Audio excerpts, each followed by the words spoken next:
Assalamualaikum sahabat ruang belajar, apa kabar semuanya? Semoga sehat selalu. Ketemu lagi dengan saya, Eko Prasetyo, selamat datang di Ruang Belajar. Ada kalanya, walaupun kita punya pengetahuan finansial yang baik, tidak otomatis membuat kita mampu mengambil keputusan finansial yang juga sangat baik. Terkadang ada perbedaan yang sangat jauh dari pengetahuan dan implementasi dalam tindakan. Sebagian orang punya perilaku finansial yang buruk, walaupun mungkin mereka punya literasi keuangan yang sebenarnya sangat baik. Misalnya saja, kita semua tahu bahwa konsumtif itu perilaku yang buruk. Tapi tetap saja, ketika melihat barang yang sedang sangat diinginkan, kemudian lagi diskon, akhirnya apa? Kita lupa. Kita tetap saja mengambil keputusan untuk membelinya. Kita juga tahu bahwa menabung itu baik untuk kondisi dan kebaikan finansial kita. Tapi tetap saja, walaupun mungkin income kita besar, kita sangat sulit untuk menyisihkan uang kita untuk bisa ditabung. Rasanya, mengambil uang untuk kemudian kita tabung dan kemudian kita jaga itu sangat-sangat berat. Lebih ringan kita gunakan uang itu untuk belanja. Walaupun sebenarnya dari sisi keputusan finansial harusnya kita memutuskan untuk menabung, tapi tetap saja kita nggak mampu melakukan itu. Kita tetap memilih memutuskan untuk belanja.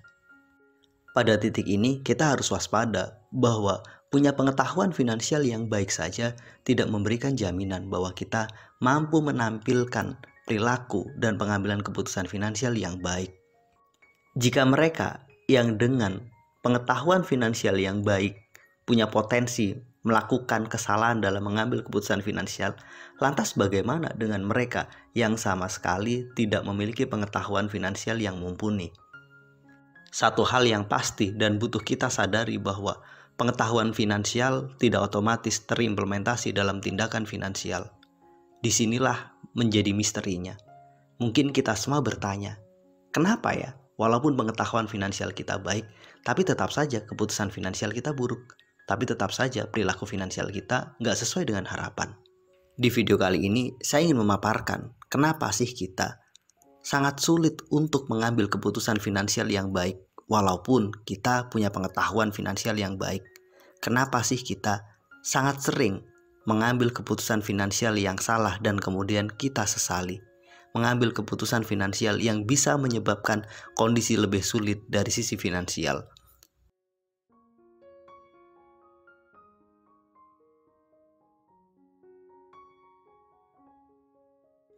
Sadar atau tidak, perilaku finansial bukan semata-mata didorong oleh pengetahuan finansial. Ada faktor emosi yang menjadi latar kenapa kita mengambil sebuah keputusan finansial.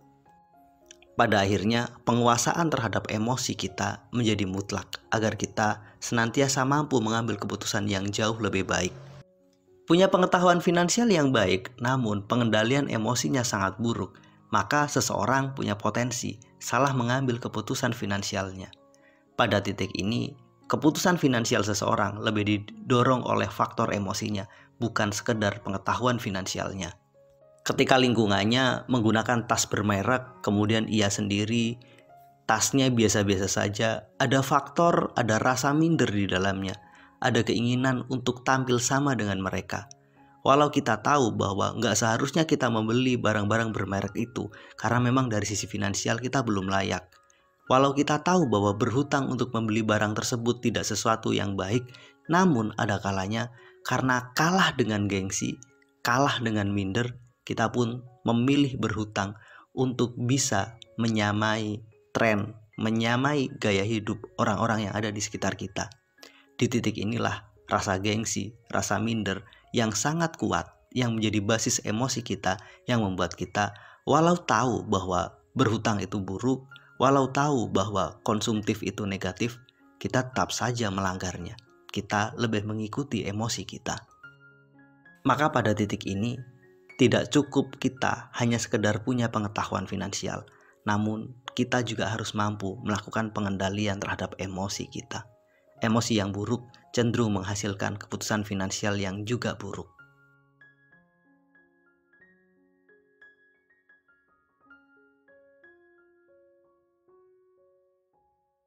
Satu hal lagi, walau mungkin kita punya pengetahuan finansial yang baik, namun jika di dalam pikiran kita ada program finansial yang negatif, tetap saja pengetahuan finansial itu hampir bisa dipastikan nggak punya banyak pengaruhnya. Karena perilaku kita telah dikendalikan oleh sebuah program yang tertanam di pikiran bawah sadar kita. Program itulah yang menjadi program finansial pengendali perilaku kita. Contoh nih, ada seseorang yang punya habit berhutang. Pindah dari satu hutang, lunas, kemudian geser ke hutang berikutnya. Begitu seterusnya, hampir sebagian hidupnya dihabiskan untuk membayar hutang. Dihabiskan untuk gali lubang, tutup lubang. Dia cerdas, dia paham, punya pengetahuan finansial yang baik, tapi ternyata perilakunya tetap saja tidak bisa lepas dari jeratan hutang. Bisa jadi kondisi itu terjadi karena di pikiran bawah sadarnya telah tertanam perilaku berhutang. Karena hutang telah menjadi habitnya, menjadi bagian yang direpetisi secara terus-menerus, akhirnya di pikiran bawah sadar tertanam sebuah sistem bahwa hidupnya hanyalah untuk berhutang. Ciri-ciri bahwa seseorang dikendalikan oleh sebuah program finansial yang negatif adalah ia mengalami berbagai peristiwa finansial yang negatif. Walau ia berusaha untuk melawannya, berupaya untuk tidak melakukannya, tetap saja ia nggak berdaya. Ia jatuh pada lubang yang sama, melakukan kesalahan yang sama. Di titik inilah kita butuh segera memperbaiki program finansial yang tertanam di pikiran bawah sadar kita itu.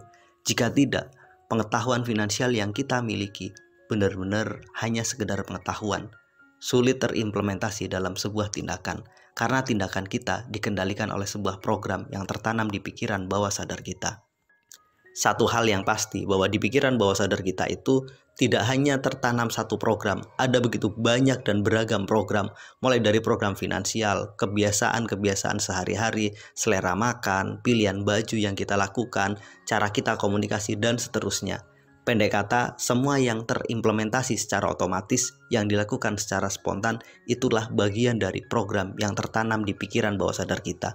Program inilah yang mengendalikan sebagian besar dari hidup kita, termasuk di dalamnya aktivitas keuangan kita. Jadi nggak usah heran jika kita punya program negatif dari sisi finansial, sangat mungkin keputusan-keputusan finansial kita juga cenderung negatif.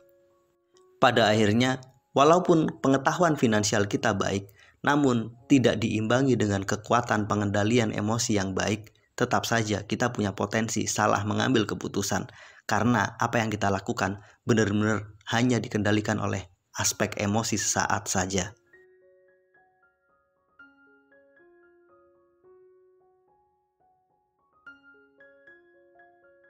Selain itu, jika pengetahuan finansial kita baik, namun program yang tertanam di pikiran bawah sadar kita yang membuat kita merepetisi tindakan-tindakan tak sadar, tindakan otomatis, keputusan finansial yang tidak tepat, itu tidak kita perbaiki, tetap saja kita punya potensi merepetisi kesalahan dalam mengambil keputusan finansial. Di titik inilah kita butuh segera mengubah semua kondisi ini, mengupgrade pengetahuan finansial kita, di saat yang sama juga memperbaiki bagaimana rasa kita dalam mengendalikan uang, bagaimana emosi kita dalam mengelola dan mengambil keputusan finansial. Yang terpenting, kita juga harus mampu mengupgrade dan memperbaiki program finansial kita. Tanpa tiga hal itu, tanpa perbaikan pengetahuan, pengendalian emosi yang baik, dan perbaikan program finansial yang mumpuni, sulit kita untuk memperbaiki dan mengubah kesalahan-kesalahan yang berulang yang kita lakukan dalam pengambilan keputusan finansial. Satu kabar baik buat sahabat semua. Jika sahabat Ruang Belajar merasa sering salah ambil keputusan dalam mengelola uang, sering mendapatkan hal-hal negatif yang terus berulang dari sisi finansial, mungkin inilah jawabannya.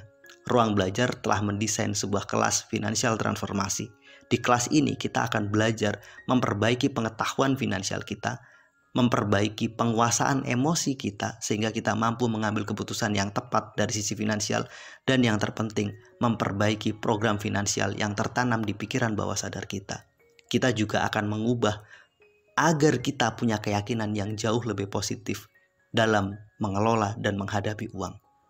Hal terpenting yang bisa kita dapatkan setelah mengikuti kelas finansial transformasi ini adalah kita bisa mengupgrade kualitas diri kita. Kita bisa meningkatkan pengetahuan finansial kita, memperbaiki sisi emosi kita, memperbaiki program finansial kita, meningkatkan kualitas keyakinan finansial kita, sehingga keputusan finansial kita yang kita ambil selalu baik, sehingga pencapaian finansial kita bisa mendapatkan kondisi yang jauh lebih baik.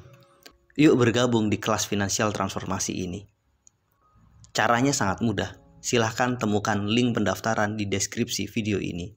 Sampai ketemu di kelas online finansial transformasi. Terima kasih telah menonton. Assalamualaikum warahmatullahi wabarakatuh.